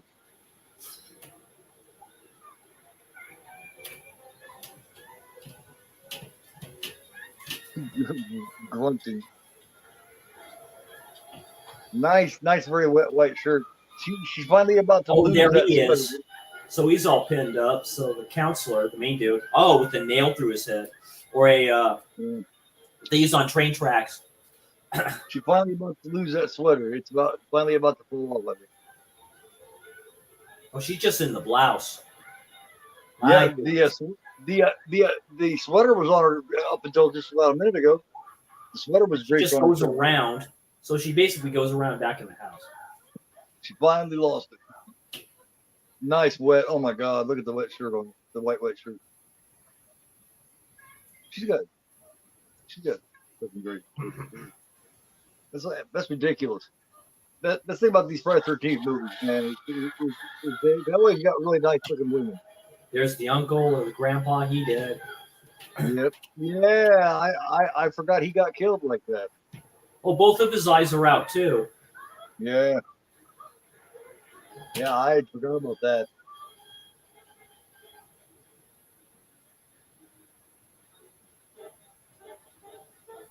Bunch of motherfuckers just dead that we didn't see get killed. Like the body count's high as fuck already. Yeah, happens to be a barn right there. He kills like 15 people in this, I think. Something like that.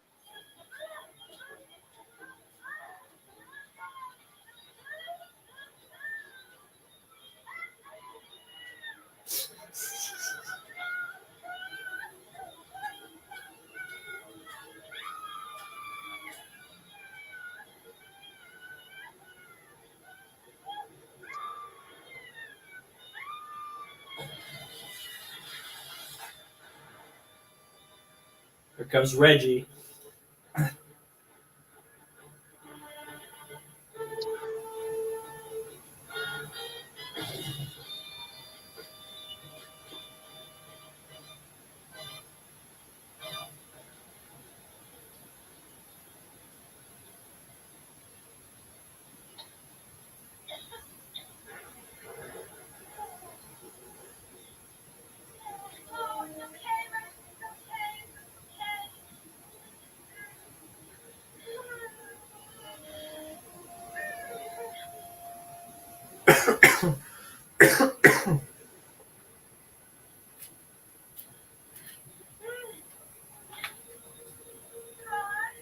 Yep.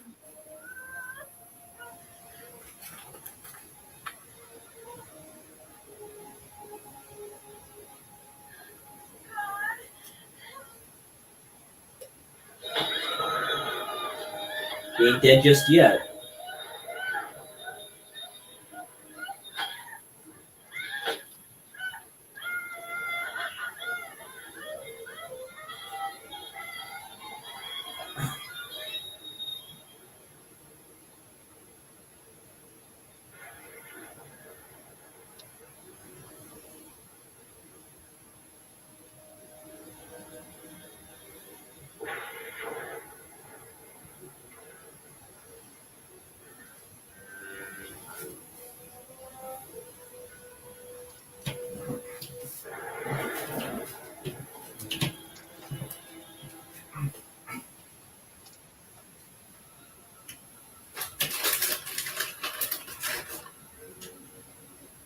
I'm gonna find out. Trying to find out exactly how many kills he had here. Man.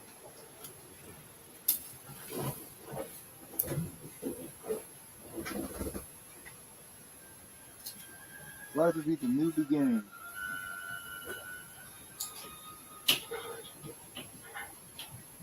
I think they did, P. Rich. There's probably an uncut version out there somewhere with more of it in here, but this one's still pretty good. It's exploitation, gore, body count, what have you.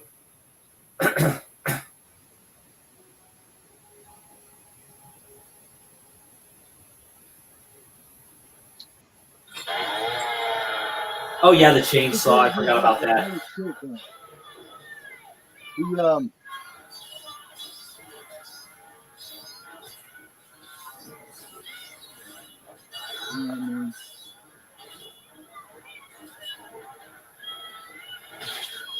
He, Eek.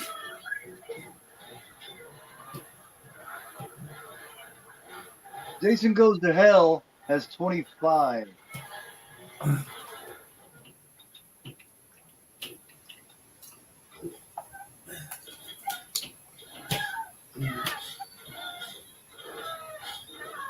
Man,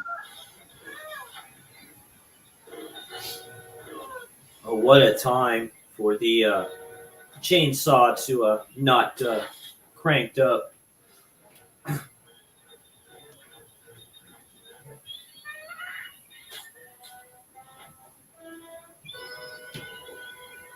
Well, there's Tommy.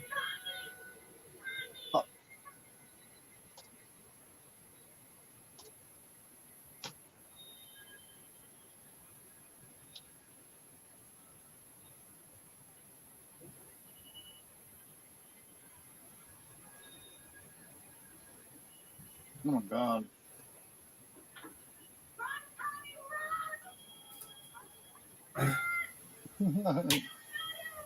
You see here.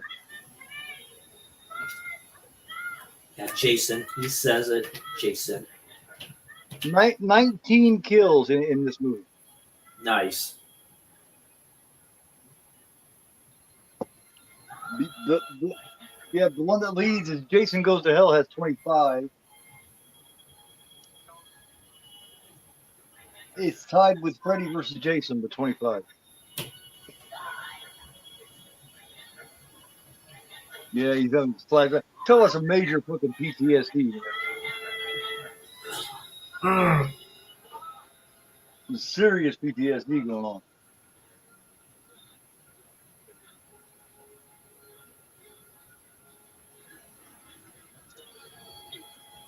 There's the knife.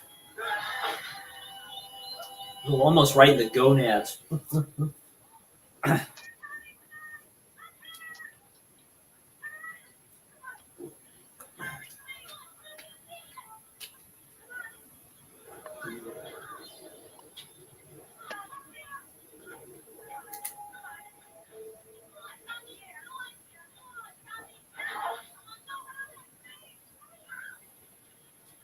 So this one was the most until Jason Goes to Hell.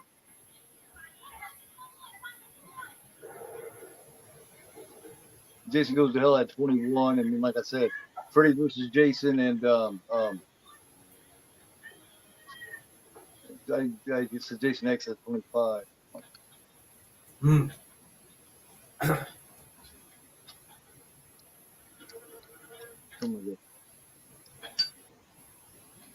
But 19 kills in one fucking movie, and that's all Roy, man. Yeah. Roy's the man. Well, they kind of cheated though. There was probably almost half of those were off screen though. You know, a good at least 5 of those kills you didn't even see. They were just dead. So.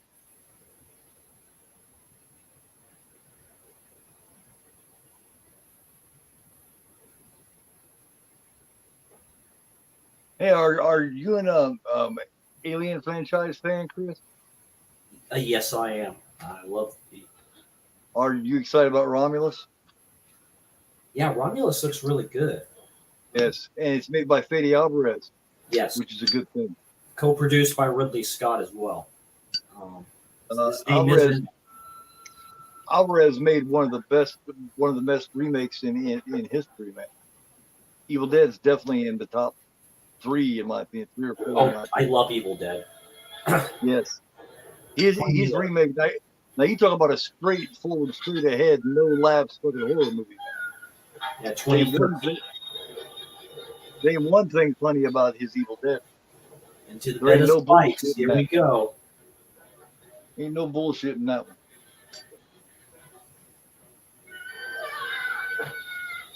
Good job, Reggie. Final boy.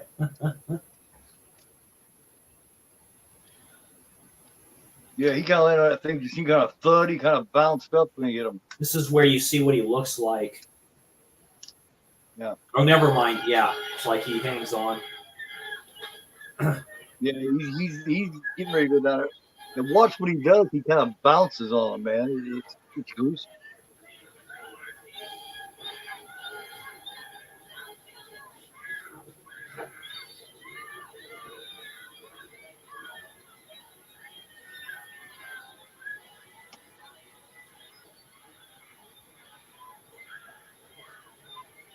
I think he chops the hand off there.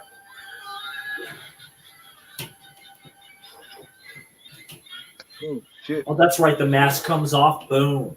That's right. I forgot the mask comes off before he falls. Right.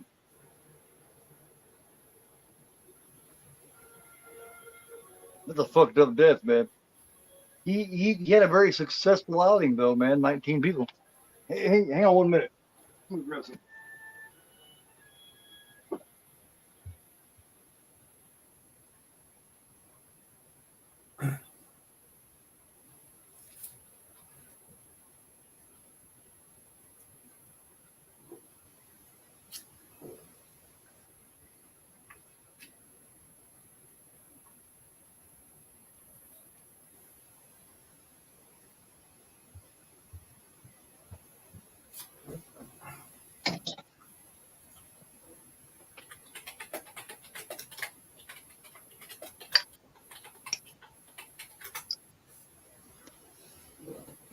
Is there a dark what? Yes, it's Miguel. Yeah, Nunez.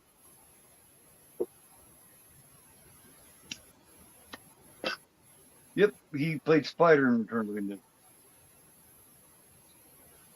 And it's like I said, it's also got Vic at the very beginning that played Suicide, which was a character I always wish Suicide stayed alive a little longer in the film. Yeah, and they look through his wallet and stuff like that through Roy's wallet, sees his son in there.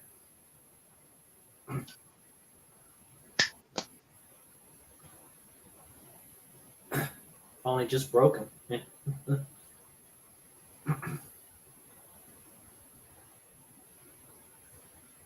She's almost like a forgotten about final girl. You know what I mean? Pam is. No one ever talks about her. You know what I mean? Because it's almost like her character wasn't highlighted enough. Like they stuck Reggie in there, and it kind of took a little bit of the fire away from him. Yeah, he used Jason as a cover. They show the newspaper clippings that he has. It makes me wonder if Steinman did that because him and her didn't get along. Possibly. Kind of took the shine away from her a bit. You know what I mean?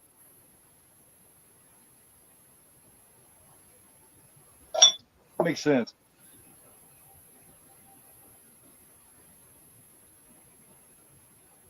Steinman is not spoken about very well. Anytime anybody talks about him, it's not very flattering. Anybody that actually knew him, they don't say good things about him.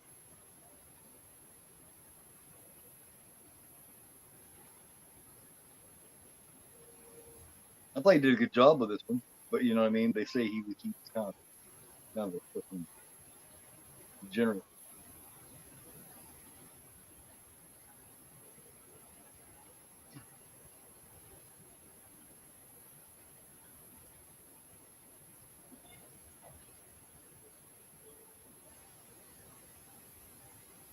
Yeah, I would like to have seen him in part 6 though. I mean, I love Tom Matthews, but I would have liked to have seen him do part 6, like the ending part with the boat and shit.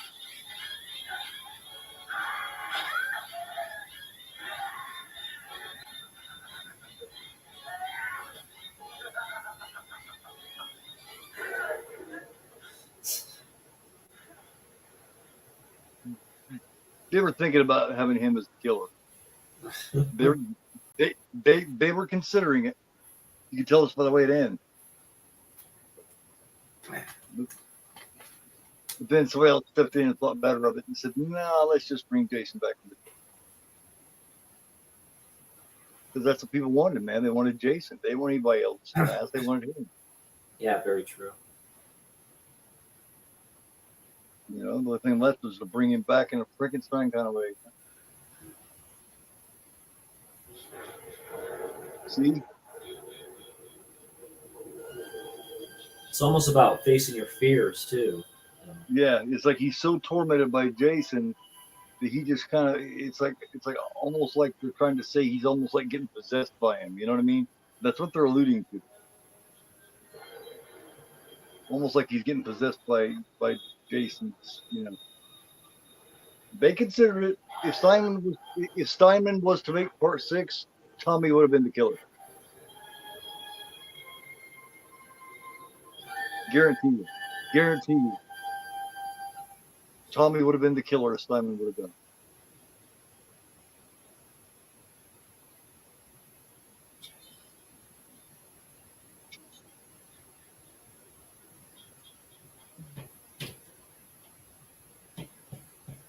Which would have been an interesting turn, but I'm glad they didn't go that way. He happens to have the mask too. Yeah, I'm very glad that they didn't decide to do that. I wouldn't have wanted Tommy as the Jason killer, Yeah. but they're tinkering with the idea here. That's for sure. I remember seeing this at the theater on the opening weekend. I seen it like Saturday. And when this part happened, the whole crowd, the place was full. The whole crowd was like, "Oh," you know, when he was in the mask. The crowd didn't like it. There it is. Yeah. This is about the time the whole crowd was like, "Oh," you know. Man, there we go, ladies and gentlemen. That's Friday 13th, Part 5, New Beginning. I'd like to thank everybody for watching. I really appreciate it. Sorry, I'm starting to lose my voice here a little bit.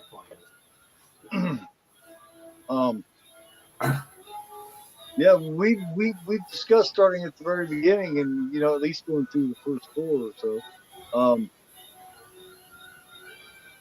Still a good idea to me. I mean, you know, I'm sure we can squeeze that in. Absolutely. Yeah, it's a great idea. You know, that'll definitely be a future slash along episode.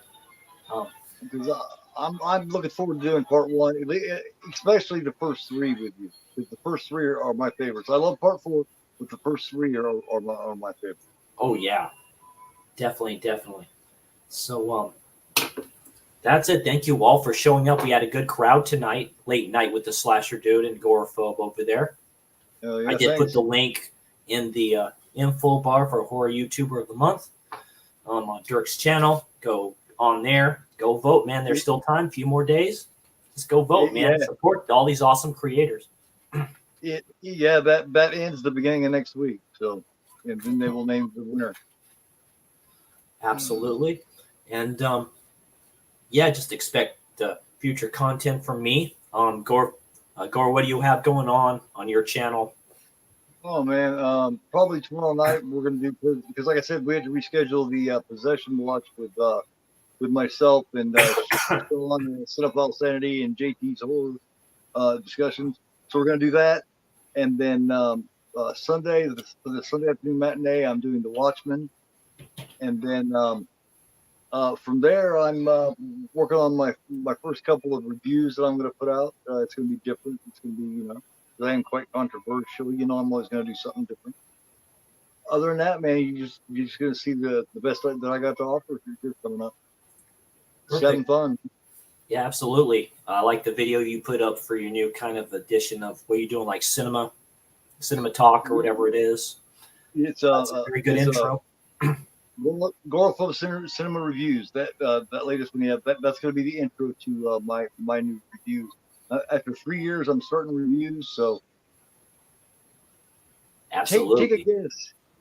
What, Chris? What is your guess on the first film that I'm going to review? Oh, I would have no idea if it's I have no idea, to tell you the truth. I can't think of anything off the top of my head, unfortunately. Like I've asked a few people. I said, knowing me, what do you think I'm going to do? Because I guarantee you that if you go by knowing me, you're not going to guess it, because I'm doing something that I love that I don't talk about very much. Very cool. For my first review. So. Very, very cool. All right. Like I said, unfortunately, I've been feeling too hot the last couple of days. That's why my voice is starting to go out. Looks like it's a little bit of strep throat. That's all good. It's better than what I thought it was. Anyway, you all have a good evening. I'm Chris C., the Slasher Dude, and he is... I am Gorephobe, and you are not, man. Much love to everybody. You're not. Thank you for watching, and I will see you awesome people next time. You have a great evening, everybody. Slash it all the way to the bank. Slash the subscribe, sleeping bag, kill the like. There we go. Something like that. Take care, everybody.